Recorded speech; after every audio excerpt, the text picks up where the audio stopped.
In the frozen winter of 1944, a German Panzer commander stared through his binoculars at what should have been an easy target.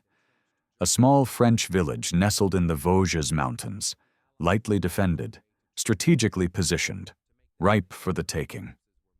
His division, battle-hardened veterans of the Eastern Front, had crushed entire Soviet armies.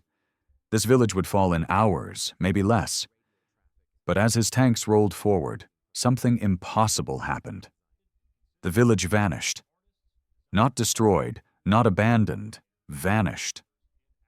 And in its place, a nightmare of confusion, misdirection, and theatrical deception so brilliant that an entire panzer division, thousands of men, and hundreds of tanks would be paralyzed for weeks while the Allies consolidated their positions and changed the course of the war. This wasn't magic. It was the work of a secret unit so classified that most of their own army didn't know they existed. A unit composed not of hardened infantry or elite commandos, but of artists, designers, sound engineers, and stage magicians. They called themselves the Ghost Army, and what they pulled off in that French village remains one of the most audacious acts of military deception in human history. How did a handful of creative minds armed with nothing but inflatable tanks, recorded sound effects, and pure audacity fool one of the most lethal fighting forces ever assembled? The answer begins not on a battlefield, but in the mind of a British magician who understood that in war, as in magic, perception is everything. By 1943, the Allied High Command faced a brutal mathematical problem. They were planning the largest amphibious invasion in history, D-Day, and they needed the Germans to be looking anywhere but Normandy. Traditional military deception, moving fake equipment, spreading false intelligence, was useful but limited. What they needed was something revolutionary, something that could create entire phantom armies out of thin air. Enter Jasper Maskelyne, a stage magician who had been performing impossible illusions in London's theaters when the war broke out. He approached British intelligence with a radical proposal. If he could make elephants disappear on stage, why couldn't he make tanks disappear on a battlefield? The military establishment was skeptical, but desperation breeds innovation. They gave him a chance, and in the deserts of North Africa, Maskelyne and his team, which he called the Magic Gang, began experimenting with tactical deception on a scale never before attempted. They built fake tanks out of plywood and canvas that from the air looked identical to the real thing. They created dummy supply depots, phantom airfields, entire fictional military installations. But their masterpiece was making the Suez Canal disappear. Using carefully positioned lights and elaborate camouflage, they created a false canal several miles away, complete with fake searchlights and anti-aircraft positions. German bombers, navigating by the distinctive shape of the waterway, dropped their payloads on empty desert while the real canal remained untouched. The success of these operations caught the attention of American commanders, and in 1944, a top-secret unit was formed, officially designated the 23rd Headquarters Special Troops, but known to the few who were aware of their existence as the Ghost Army. They recruited from art schools, advertising agencies, theater companies, and sound studios. Men who in peacetime had designed billboards and painted murals were now tasked with creating the most elaborate military deception in history. Among them was Bill Blass, who would later become one of America's most famous fashion designers. Ellsworth Kelly, who would revolutionize modern art. These weren't soldiers playing at being artists. They were artists learning to be soldiers, and their weapon was illusion. The unit was equipped with an arsenal of deception technology that seemed pulled from a science fiction novel. Inflatable Sherman tanks that 2 men could carry, but from 200 yards looked absolutely real, complete with fake track marks created by dragging special devices behind jeeps.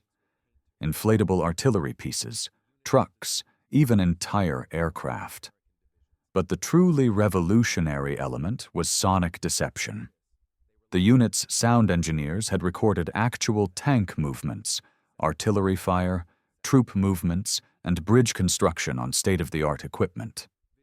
These recordings could be played back through massive speakers mounted on half-tracks, creating the audible signature of a major military force where none existed. The visual deception fooled the eyes. The sonic deception fooled the ears. And together they created a multisensory illusion so complete that even experienced German intelligence officers couldn't penetrate it. By late 1944, the Ghost Army had conducted over a dozen successful operations across France, each one more daring than the last. They had impersonated entire divisions, created phantom army groups, and repeatedly drawn German forces away from actual Allied positions. But their greatest challenge was yet to come. The village of Bains-les-Bains in the Vosges Mountains was strategically critical. It sat at a crossroads that controlled access to several key valleys. Allied intelligence knew that the German 17th SS Panzer Grenadier Division, a fearsome unit with a reputation for brutal efficiency, was planning a major offensive through the region. The real American forces in the area were dangerously thin, stretched across too much territory, vulnerable to a concentrated German assault. If the panzers broke through at Bains-les-Bains, they could roll up the entire Allied flank, potentially delaying the advance into Germany by months and costing thousands of lives. The Ghost Army was given an impossible mission: make the Germans believe that Bains-les-Bains was defended by a full armored division, complete with tanks, artillery, and thousands of infantry. Hold them in place for at least 2 weeks, while real reinforcements could be moved into position.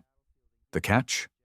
The Ghost Army had exactly 1,100 men, a few dozen inflatable tanks, some sound trucks, and their wits.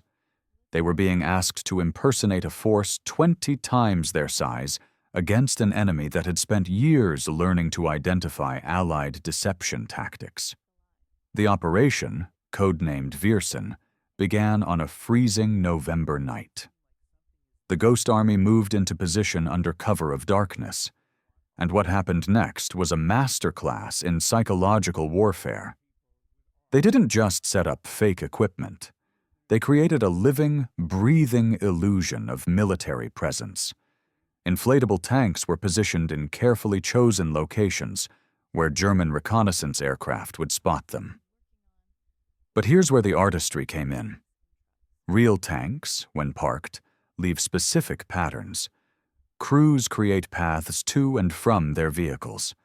There's mud, disturbed vegetation, the subtle signs of human activity. The Ghost Army meticulously recreated all of it. They had soldiers walk repeated paths around the fake tanks to create realistic foot traffic. They used brooms to sweep fake track marks in the snow. They even hung laundry near the dummy positions because real soldiers do laundry.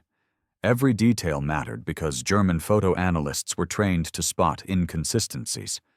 But the visual deception was only the beginning. As night fell, the sonic warfare began.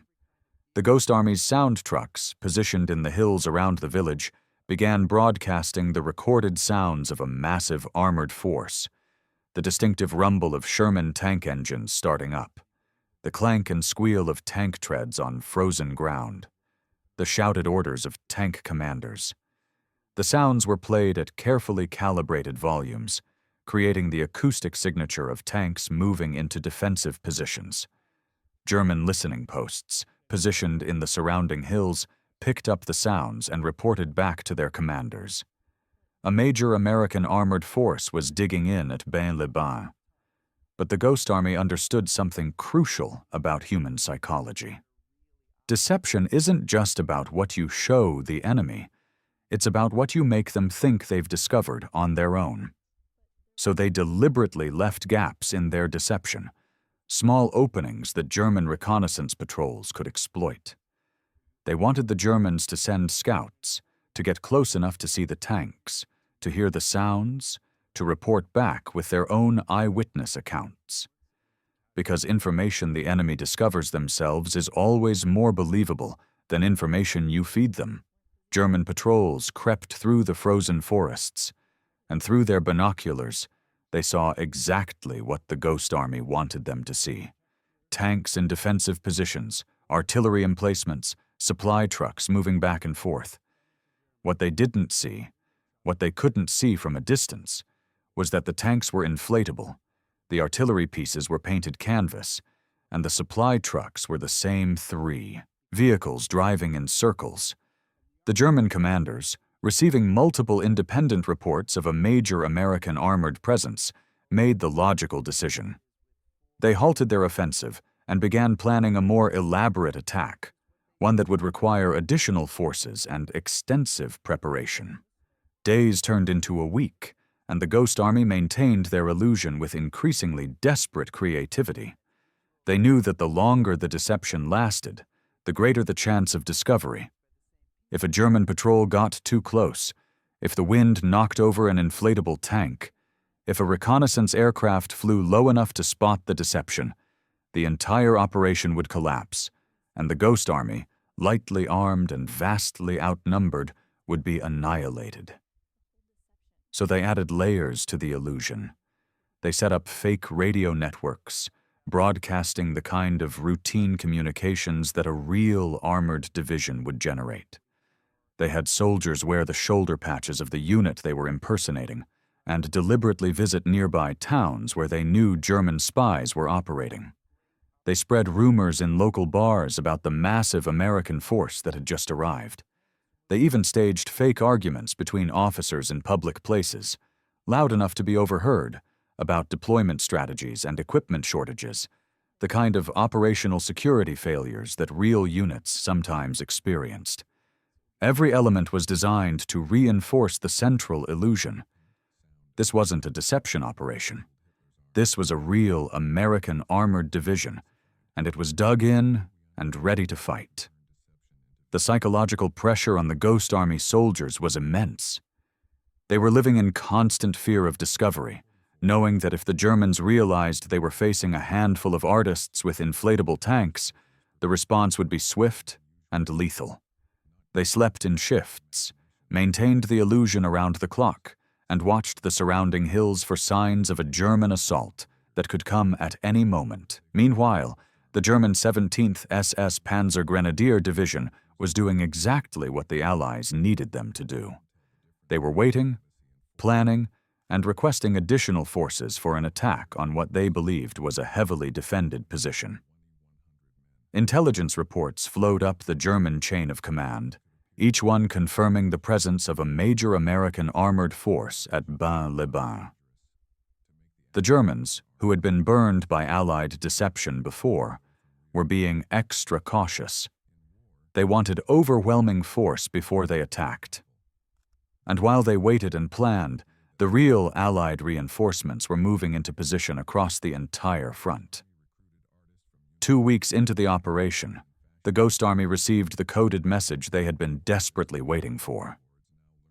Real American armored units were now in position. The deception had worked. The mission was complete. They could withdraw. Under cover of another freezing night, the Ghost Army packed up their inflatable tanks, loaded their sound equipment, and vanished as silently as they had arrived. When German reconnaissance patrols finally moved in force toward Bains-les-Bains, expecting to probe the defenses of a major American armored division, they found something that must have seemed impossible. The village was there, but the massive military force that had been dug in for 2 weeks had disappeared without a trace. No tank tracks leading away, no evidence of a major withdrawal, nothing. It was as if an entire division had simply evaporated. German intelligence officers, examining the positions, slowly realized what had happened. They found the deflated remains of rubber tanks, the tire tracks of the sound trucks, the evidence of one of the most elaborate deceptions in military history. The reports that made their way up the German chain of command were filled with a mixture of professional admiration and deep unease. If the Americans could create phantom divisions this convincing, how could German commanders ever trust their intelligence again? The psychological impact of the Ghost Army's operations extended far beyond the tactical victories they achieved. Every subsequent German intelligence report about Allied troop movements was now viewed with suspicion. Was that tank column real or inflatable? Was that radio traffic genuine or a deception? The Ghost Army had weaponized doubt itself, and that doubt degraded German decision-making for the remainder of the war. The operation at Bains-les-Bains was just one of over 20 major deceptions the Ghost Army conducted between D-Day and the end of the war in Europe. Collectively, their operations are estimated to have saved between 15,000 and 30,000 Allied lives by drawing German forces away from actual combat zones and creating confusion about Allied intentions and capabilities. But perhaps their greatest achievement was proving that in modern warfare, creativity could be as powerful as firepower. After the war ended, the Ghost Army was quietly disbanded. Their operations remained classified for decades. The men who had conducted some of the most brilliant deceptions in military history returned to civilian life and were forbidden from speaking about what they had done. Bill Blass went back to designing clothes. Ellsworth Kelly returned to his paintings. The sound engineers went back to recording studios. And for years, almost no one knew that these artists had fought one of the most unusual and effective campaigns of World War II. It wasn't until the 1990s, when the operations were finally declassified, that the full story began to emerge. Historians, examining the records, were astonished by the scale and sophistication of what the Ghost Army had accomplished. Military analysts studying their tactics found principles that remain relevant in an age of cyber warfare and information operations. The idea that you can defeat an enemy not by destroying their forces, but by controlling their perceptions. That creativity and deception can be force multipliers as powerful as any weapon. These concepts that the Ghost Army pioneered are now fundamental to modern military doctrine. Today, there's a documentary, a book, and a traveling exhibition dedicated to the Ghost Army. The few surviving members, now in their 90s, have finally been able to tell their stories. They speak with a mixture of pride and bemusement about the time they went to war, armed with paintbrushes and inflatable tanks. The village of Bains-les-Bains, the site of their greatest triumph, has erected a small memorial to the Ghost Army. It's a quiet place now, peaceful, with no indication of the elaborate deception that once unfolded there. But if you know the story, if you understand what happened in those frozen hills in the winter of 1944, you can almost hear the phantom sounds of tanks that never existed, defending a position that was never really there, and winning a battle that was fought entirely in the minds of the enemy. The Ghost Army proved something that military commanders throughout history had suspected, but never fully weaponized. In war, reality is negotiable. What the enemy believes is happening can be more important than what is actually happening. A handful of artists with inflatable tanks defeated a panzer division, not by fighting them, but by making them fight ghosts. If you found yourself captivated by this story of creativity triumphing over brute force, of artists becoming warriors and illusion becoming reality, then you've just experienced exactly what the Ghost Army understood: the power of a well-told story to change perception. There are dozens more stories like this, hidden in the classified files of World War II, waiting to be told. Stories of ingenuity, courage, and the unexpected heroes who changed history. Make sure you're here when we uncover the next one. Hit that like button if this story amazed you as much as it amazed me when I first discovered it, and subscribe so you don't miss the next chapter in our exploration of the most incredible untold stories of the Second World War. The Ghost Army fought in the shadows. Let's make sure their story stays in the light.